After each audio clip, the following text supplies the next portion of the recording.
ইরানে যখন কোনো কিছু ঘটবে তখন আলটিমেটলি আঙুলটা ইসরায়েল এবং আমেরিকার দিকে তুলবে অনেকে, অনেক বিশ্লেষক। এটা স্বাভাবিক যে ইসরায়েলের কোন রকমের কানেকশন আছে, সংশ্লিষ্টতা আছে। সেক্ষেত্রে আমরা এই কথা বলতে পারছি না যে ইসরায়েল এই ধরনের কোনো ঘটনার সাথে জড়িত থাকতে পারে।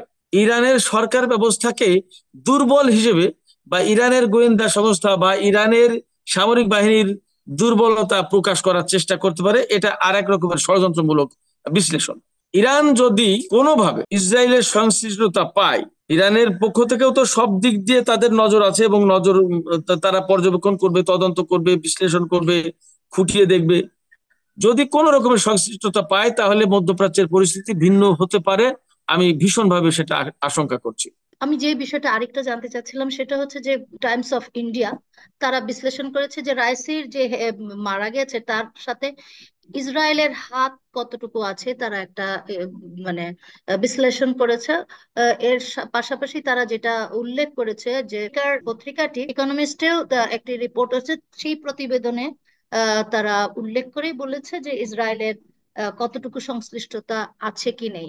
এর মধ্যে আমি আরেকটা যেটা নিউজ দেখতে পেলাম সেটা হচ্ছে যে ইসরায়েলের এক কর্মকর্তা, ইসরায়েলি এক কর্মকর্তা, বিরোধী দলীয় নেতা এম কে আভিগদর লিবারম্যান, তিনি বলছেন রাইসির মৃত্যুর পর মধ্যপ্রাচ্যের ইরানের নীতিতে কোনো পরিবর্তন আসবে না, এবং এটা ইসরায়েল আশাও করে না। So, সবকিছু বিবেচনায় আপনার কি মনে হয় ইসরায়েলের সংশ্লিষ্টতা কতটুকু থাকতে পারে? অনেকে কিন্তু সন্দেহ করছে যে এটা আসলে ইসরায়েলেরই একটা কোনো ধরনের কারসাজি হতে পারে। আপনি কি মনে করেন? আসলে ইরানের সাথে মধ্যপ্রাচ্য বা বিশ্ব রাজনীতির ঘটনা প্রবাহে ইসরায়েলের যে অত্যন্ত মারাত্মক নেতিবাচক একটা সম্পর্ক তৈরি হয়েছে বা প্রতিষ্ঠিত হয়েছে বা চলমান আছে, সেই প্রেক্ষাপটে সেই ধারাবাহিকতায় ইরানে যখন কোনো কিছু ঘটবে তখন আলটিমেটলি আঙুলটা ইসরায়েল এবং আমেরিকার দিকে তুলবে অনেকে, অনেক বিশ্লেষক। এটা স্বাভাবিক। হুম। তবে এখনো পর্যন্ত ইরানের পক্ষ থেকে যেহেতু এই রকমের কোন রকমের আকার ইঙ্গিত দেওয়া হয়নি যে ইসরায়েলের কোন রকমের কানেকশন আছে, সংশ্লিষ্টতা আছে, সেক্ষেত্রে আমরা এই কথা বলতে পারছি না যে ইসরায়েল এই ধরনের কোনো ঘটনার সাথে জড়িত থাকতে পারে।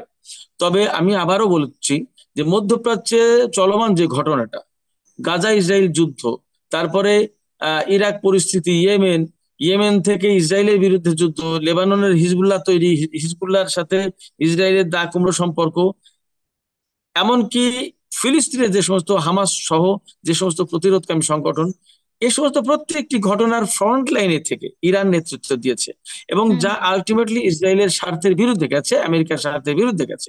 সেক্ষেত্রে তারা ইরানের সাথে শত্রুতা করবে, এটাই স্বাভাবিক, এবং ইরান সেগুলো মোকাবেলা করে সামনে এগিয়ে যাবে, সেটাও স্বাভাবিক।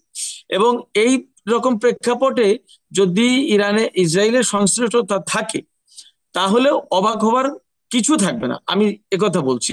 তবে এখনো পর্যন্ত যেহেতু ইরানের পক্ষ থেকে এরকম কোনো কথা আসেনি, সেক্ষেত্রে কোনো কিছু বলা যাবে না।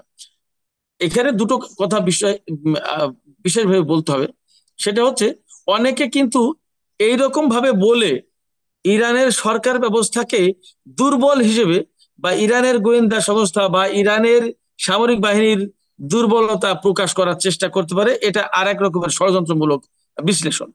কিরকম, যে ইসরায়েল এখানে পাওয়ারফুল এই কথাটা প্রমাণ করে দেওয়ার চেষ্টা, যে ইরানের মতো দেশের প্রেসিডেন্টকে হত্যা করে ফেলো ইসরায়েলিরা, তাহলে ইসরায়েলিরা কতটা পাওয়ারফুল, ইসরায়েল ইরানের পেটের ভেতরে, এইরকম কথা বলে ইরানের জনগণ এবং বিশ্বের অনেক মানুষকে একটা মানসিকভাবে দুর্বল করে দেওয়ার চেষ্টা থাকতে পারে এই বিশ্লেষণের ভেতরে। আবার এটাও ঠিক যে এই বিশ্লেষণ সত্যও হতে পারে। আগেই বলেছি যেহেতু ইরান ইসরায়েল ছুরি কাটাকাটির সম্পর্ক, অতএব হুম। ইরানের মতো এরকম কোনো কিছু ঘটলে ইসরায়েলের দিকে আঙুল তুলবে, এটা স্বাভাবিক। কিন্তু হুম। এটা ঠিক যে ইরান যদি কোনোভাবে ইসরায়েলের সংশ্লিষ্টতা পায়, ইরানের পক্ষ থেকেও তো সব দিক দিয়ে তাদের নজর আছে এবং নজর তারা পর্যবেক্ষণ করবে, তদন্ত করবে, বিশ্লেষণ করবে, খুঁটিয়ে দেখবে। যদি কোনো রকমের সংশ্লিষ্টতা পায় তাহলে মধ্যপ্রাচ্যের পরিস্থিতি ভিন্ন হতে পারে। আমি ভীষণভাবে সেটা আশঙ্কা করছি।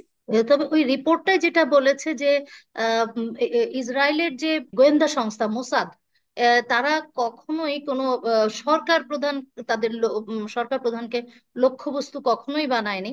এবং তারা হয়তো ইরানের স্বার্থ বিরোধী কাজ করেছে, বাট কখনো তারা সরকার প্রধানকে লক্ষ্যবস্তু বানায়নি। সো একজন সরকার প্রধানকে মারা বা ক্ষমতাসীন প্রেসিডেন্টকে হত্যা করা মানে তো সরাসরি যুদ্ধে জড়িয়ে পড়া।